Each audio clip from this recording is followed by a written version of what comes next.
The loudest man in the room is often the one most afraid of being truly seen. Let us know in the comment section below what you think this means, and if you've ever misjudged someone, only to realize later how wrong you were. Tyler Maddox wasn't a bad kid.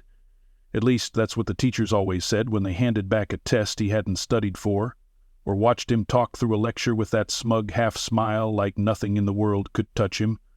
His mom said it too, especially when she was yelling at his father, when Tyler pretended not to listen from the top of the stairs. But the truth was, Tyler had a talent for finding the smallest weakness in a person and turning it into a spotlight. And today, the spotlight was on the janitor. Mario Stockton was at the far end of the hallway, gray coveralls pressed sharp like he ironed them every morning, which he did. He moved slow, not because of age, but because he believed in finishing what he started. His broom passed under the vending machines, collected every crushed chip bag and twisted soda tab. He never looked up when the kids walked by. Maybe that's what made Tyler curious. Or maybe it was the silence. "Watch this," Tyler muttered to Logan, who leaned against the lockers like a soldier waiting for his orders. Logan didn't say much. He never did. He was built like a linebacker but followed Tyler like a shadow, a half step behind, never ahead. The kind of friend who laughed a second after everyone else did, just to be sure it was okay. Tyler swaggered down the corridor, already grinning, his hoodie sleeves shoved up to his elbows like he was about to do something that required muscle. "Hey, Stockton," he called out, voice bouncing off the tile. Mario paused, not with surprise, just a stillness, like he was waiting to see whether this would be another encounter worth reacting to, or just another kid letting off steam. "You miss a spot," Tyler said, pointing to an imaginary stain by his foot. Mario didn't reply. He kept sweeping. Tyler leaned down and planted his foot square in the center of a fresh dust pile, dragging it across the hallway like a child smearing paint. Logan chuckled. Tyler smirked. "You're welcome," Tyler said, arms raised in mock victory. "Gave you something to do." Still, Mario didn't respond. He gently swept the mess back together, this time not looking up, not even flinching. "Dude," Logan murmured, uneasy now. "He's like a robot." "No," Tyler said, staring harder. "He's like nothing. Dude's a ghost. Bet he sleeps in the supply closet. Probably never left this place." He turned back toward the lockers, but something in Mario's silence nagged at him. He glanced back over his shoulder and caught, just for a flicker, a look in the janitor's eyes. Not hurt, not anger, pity. That stung more than a curse would have. But Tyler shook it off. He had places to be. Basketball tryouts were in 2 days, and he still hadn't memorized the coach's list of do-not-dos. His dad, of course, had his own list. It came out in lectures about attitude and humility and earning respect, as if any of that mattered in the hallways of Ridgeway High. Respect came when you made people laugh. Or squirm. Across the building, Principal Holloway was finishing a call with the district office. Her voice was clipped, polite, practiced. "Yes, Colonel Gaines will be speaking at our assembly. Yes, the students will be respectful." A pause. "They'll be quiet, I promise." She hung up and sighed. Veterans Day always meant pressure. From the district, from the parents' board, from the handful of older faculty who still stood when the national anthem played on the morning announcements. She made a note to remind the staff. No cell phones during the ceremony. As if that would help. Meanwhile, Mario Stockton returned to the custodial closet. He folded the broom into its spot on the wall like it was a rifle on a rack. His movements were slow, methodical. He opened a worn metal box in the back, inside which lay 2 items. A patch from the 25th Infantry Division, and a folded letter sealed in plastic. He never read it, but he never threw it away. He stared at them both, then shut the box quietly. The hallway outside buzzed with the sounds of sneakers and gossip. Tomorrow would be assembly day, and he knew who would be attending. Back in the hallway, Tyler was reenacting his janitor shuffle for Logan, dragging one foot behind him like an old man, broom in hand. A few other kids had gathered. One recorded on a phone, "Stockton the Mop King," Tyler laughed, "bowl before his cleaning powers." Logan snorted but looked around, uneasy again. Something about mocking someone who never hit back, never even flinched, started to feel off. Tyler didn't notice. He was already practicing his next line. His audience wasn't big enough yet, but tomorrow it would be. Tomorrow the whole school would be in that gym. And if the janitor was there, well, Tyler had a few more jokes up his sleeve. There was a time when Mario Stockton's name meant something. Not here, not in Ridgeway High with its cracked trophy cases and vending machines that swallowed dollar bills without a second thought, but in jungles half a world away, in heat thick enough to melt steel, where radio static was often the only thing standing between a man and his last breath. But here he was Stockton. Not Mr. Stockton, not even Sir. Just the janitor, the one with the limp, the quiet eyes, and the ancient thermos he carried like it held state secrets. He'd been called worse, and he'd been saluted by better. Mario's mornings started before sunrise, not because he had to, because he couldn't sleep past 5:30 anymore. He hadn't for decades. He sat alone in the faculty lounge that morning, the smell of burnt coffee wafting from the pot that hadn't been cleaned since Halloween. Around him the room was empty save for the buzzing soda fridge in the corner and the laminated motivational posters peeling from the walls. He took a slow sip from his thermos, eyes focused on nothing in particular, and listened. He always listened. It was a habit born from years of crouching in darkness, waiting for sounds that didn't belong, an extra footstep, a breath, a whisper from behind the tree line. Now those whispers came from the hallway. "Dude, did you see the video? It's already got like 200 likes. Someone laughed outside the lounge door. "Tyler's a savage, man," another said. "Poor old guy didn't even say anything." Mario didn't react. He just closed the thermos, stood, and grabbed the mop bucket. The bell rang. The hallway erupted. Students spilled out like floodwater, the clatter of sneakers and slamming lockers echoing off concrete and linoleum. The noise never bothered Mario. In fact, he found a kind of peace in it. It reminded him of the freedom those kids didn't yet realize they had. He passed through the corridor without needing to look. He knew which tiles creaked, which lights flickered. He knew where to avoid the tangled mess of gum wrappers and crushed earbuds. He knew every inch of this school, and none of it knew him. But today was different.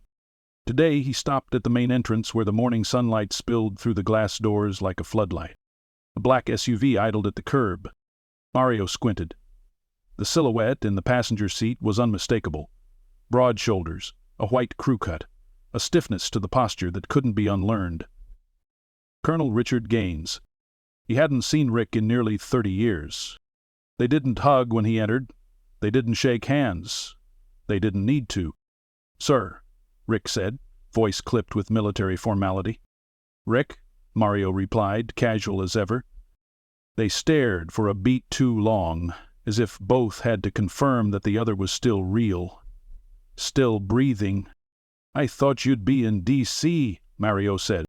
"I was, till last week. Got the invite to speak at your school's assembly. I saw the name on the email. Took me a minute to believe it." Mario gave a tired smile. "Hard to believe I mop hallways now, huh?" Rick didn't smile back. "Hard to believe anyone lets you stay invisible this long." Mario didn't answer. He picked up the mop and turned toward the hall. Rick followed him. As they walked, students passed by, unaware of the man walking beside the janitor. Some stared at the old colonel's uniform, others kept their eyes glued to their phones. Tyler brushed past them without a glance. Rick watched him. "That one?" he asked. Mario nodded. Rick's eyes narrowed, but his tone didn't change. "He got no idea." "No," Mario said. "He does." They reached the end of the hall where the gym doors stood closed. the echoes of a volleyball warm-up thudding beyond. "I remember when you dragged me out of that crater," Rick said suddenly. Mario kept moving. "You were bleeding out," Rick continued. "Said you'd carry me or you'd die trying. Guess which one you did." "I didn't do it for you," Mario muttered. "I did it because we were soldiers. We don't leave each other behind." Rick stopped. "You think mopping floors is what you deserve now?" Mario turned slowly, eyes steady. "I think peace looks different for different men. Some chase it, some clean around it." Rick looked at him long and hard. "You going to let that kid mock you again today?" Mario looked back at the gym. "I'm not here to teach lessons, Rick." Rick stepped closer, voice dropping low. "Maybe not. But I am." A bell rang again, signaling the final class period before the assembly. Mario handed Rick a folded piece of paper. "That's the order of events. You're closing the ceremony. 10 minutes. Rick looked down at the paper, then at Mario. "I'm not reading this," he said. "I'm going to tell them the truth." Mario didn't argue. He just nodded once and turned to go. In the hallway, Tyler laughed with Logan, pretending to salute like a clown. "Maybe I'll bring him a toy medal next time," Tyler joked. Rick watched, and he waited. The bleachers groaned under the weight of restless students. Shoes tapping, phones glowing, snacks sneaked under hoodies and behind backpacks. The gym wasn't built for silence, but that's what the teachers kept demanding with their forced smiles and sharp stares. Ridgeway High hadn't seen this many students quiet at once since the last fire drill, and even then it was only because everyone wanted to see if someone actually panicked. Principal Holloway stood at the podium with a stack of index cards she wouldn't need. Her voice echoed with the tinny screech of the old sound system. "Good morning, everyone," she began, clutching the microphone as if it might bolt. "Today is a special day. We are gathered to honor those who have served in the United States military, those who have sacrificed, fought, and returned to live among us, often without fanfare or recognition." Tyler slouched in the third row from the front, earbuds in until Logan nudged him hard in the ribs. "What?" he whispered. "You're going to miss your big show," Logan muttered. Tyler rolled his eyes. "Relax. It's just the janitor and some war guy who probably thinks TikTok is a clock." But Logan wasn't so sure anymore. The janitor hadn't looked at them all day. Not even once. No eye contact, no broom choreography, just steady, quiet movements like something had shifted. Like something was coming. Behind the bleachers, Mario Stockton waited with his back against the wall, a paper program folded neatly in his hands. He wore his usual pressed coveralls and carried a towel in his back pocket. Nothing about him looked out of place. Except the man beside him. Colonel Richard Gaines stood upright, his uniform crisp with freshly steamed creases and a chest full of ribbons that looked like they weighed more than most of the students watching from the stands. He didn't smile. He didn't scan the crowd. He simply stood beside Mario like they'd done it 100 times before, as if today wasn't anything new. The MC, Coach Taggart, approached with a clipboard and the energy of a man more comfortable screaming on a football field than speaking into a microphone. "Colonel Gaines, you'll go up right after the student choir finishes the anthem," he said, not quite making eye contact. "Appreciate you doing this." Rick just nodded. The choir began, off-key in places, but earnest. Mario kept his eyes on the floor. Every note brought back memories not of parades and medals, but of flag-draped coffins and names read off like grocery lists. Some of those names had never made it home. Some never even got a goodbye. The anthem ended. Polite clapping followed. Coach Taggart returned to the microphone, voice booming now with false enthusiasm. "Students, faculty, and guests, it is my honor to introduce today's keynote speaker. Colonel Richard Gaines, U.S. Army, retired." The applause came in waves, some sincere, some obligatory.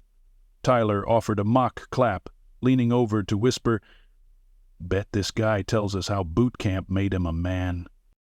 Rick walked up the center of the gym with purpose. He didn't carry a speech. He didn't need one. He stood behind the podium, adjusted the microphone once, and looked out over the crowd. He didn't start with a thank you. He didn't rattle off his rank or his medals. He didn't say good morning. He just began. Most of you don't know me. That's fine. I didn't come here to be known. A few heads lifted. I came here because someone in this room saved my life. Not in theory, not metaphorically. I mean in a crater in central Vietnam, with bullets flying overhead and blood on the ground. He dragged me 300 meters under fire. He stayed awake while I passed out. He got me home. Silence fell. And he's standing in this gym right now. Rick looked to the side, and Mario slowly stepped out from the wall. For the first time since the beginning of the school year, every head turned toward him. No one laughed. No one moved. Not even Tyler. "This man right here," Rick said, voice strong and steady, "didn't just serve. He led. He gave everything and came back with less than he left with. And for years he's walked your halls, cleaned your messes, got spit on without complaint, mocked without retaliation." A pause. Rick's jaw tightened. "His name is Mario Stockton. He was a staff sergeant in the United States Army. He is a Bronze Star recipient. He is a hero." The gym was frozen. Even the air seemed to wait. Rick stepped away from the podium and turned to face Mario. With the entire school watching, he stood tall, heels together, and brought his hand to his brow in a perfect salute. And held it. Mario didn't move for a moment. Then, slowly, he returned the salute. Not as a janitor, but as a soldier. As someone who hadn't needed an audience to be great, but now finally had one. Rick dropped his salute and turned back to the students. "And if any of you think respect is earned with likes or followers, look at the man beside me. He's been earning it every day without ever asking for it." He walked off the stage without another word. The gym was still silent, until one teacher stood, then another. Then Logan, then slowly the rest of the room followed, bleachers creaking under the shifting weight of realization. Tyler didn't move. He couldn't. He stared at the man he'd mocked, the man he'd joked about with such confidence, and for the first time, Tyler Maddox felt small. Really small. The clapping didn't come all at once. It began hesitantly from the upper left section of the bleachers, where a few faculty members had already risen to their feet, their hands slowly coming together with an awkward rhythm. It was the kind of applause that starts out of obligation, but as it spread, student to student, row by row, it began to build into something real. Not everyone knew exactly what had happened. Not all of them grasped what it meant to be awarded a Bronze Star, or what it cost someone to carry a war silently across decades. But every single person in that gym knew what it felt like to overlook someone, and what it meant to be wrong. Mario Stockton stood rooted, not basking in the attention, but steady as ever, his face unreadable. His salute had dropped, his hands now clasped lightly in front of him, as if none of this changed who he was. Because to him it didn't. But to everyone else it changed everything. Rick moved off the floor, leaving Mario alone in the center of the gym as the ovations swelled. Some students were cheering now, others whistling, a few just standing with wide, stunned eyes as the truth settled over them. Logan turned to Tyler, who still hadn't moved. "You should stand up, man," he said under his breath. Tyler swallowed. His legs felt heavier than they ever had on the court. He looked around and realized there wasn't a single person sitting except him. His stomach turned. That old smirk he wore like armor had cracked right down the middle. Coach Taggart walked up to the microphone again, clearing his throat. "Thank you, Colonel Gaines, and thank you, Sergeant Stockton," he said, voice steadier than usual. "Let's give them one more round of applause for their service and their sacrifice." More clapping. Mario gave a small, respectful nod and turned to leave the gym floor, back toward the hallway he had walked 1,000 times, mop in hand. But today there was no broom, no cleaning supplies, no trash can trailing behind him. Just him, and the sound of students cheering his name. It felt strange, not wrong, just unfamiliar. He exited quietly through the side door and made his way down the empty hallway. The noise behind him softened as the doors swung shut, but his thoughts were still back in the gym. Not with the standing ovation, not with the surprised looks or salutes, but with Rick. He hadn't expected that. Not the speech, not the salute, and definitely not the reverend. He made it to the custodial closet and opened it like he had every day, as if this one wasn't different. The mop and bucket still sat there, waiting like loyal dogs. He stared at them for a long moment. Then he shut the door without reaching for either. Back in the gym, Principal Holloway stepped up to the mic, visibly moved. "This assembly wasn't just to remember the veterans who served," she said, glancing down at her notes, then setting them aside. "It's to remember the veterans we still see, the ones walking among us every day, the ones we never stop to thank." Students listened now. She turned toward the bleachers. "We've decided, effective immediately, to rename our annual Veterans Day Assembly in honor of Staff Sergeant Mario Stockton." Gasps, then applause again. Mario didn't hear that part. He was halfway down the hallway already, lost in thought, but Rick caught up to him before he reached the end.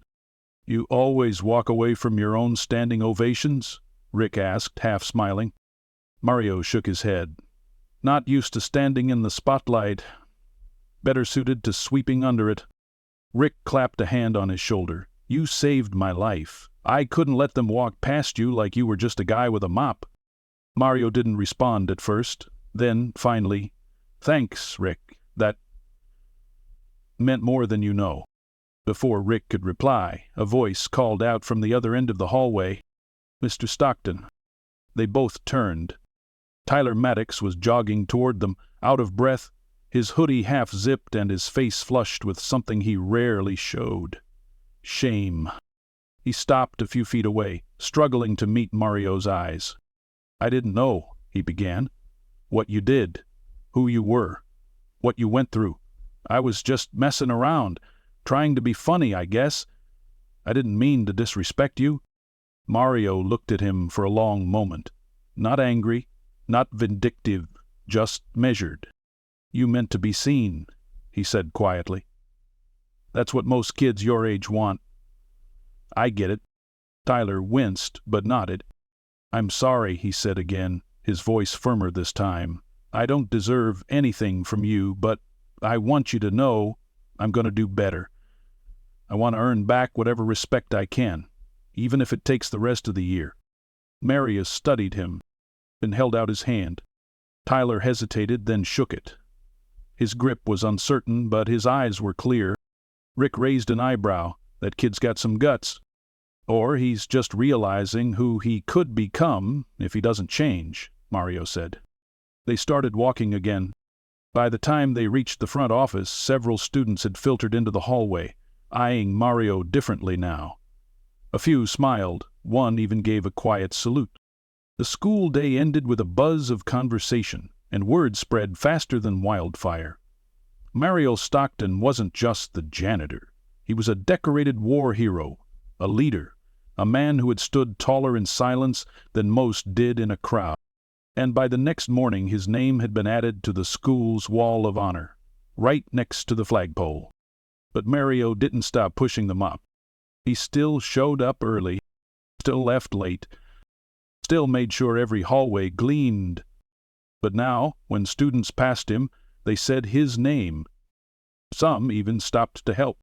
And in the quiet moments, when the school emptied and the last bell faded into memory, Mario Stockton would sometimes pause near the gym, just long enough to hear echoes of that applause. He never stayed long. He didn't need to, because now they saw him, not just the janitor, but the soldier, the protector, the man who never needed recognition to be great, only a moment to be remembered.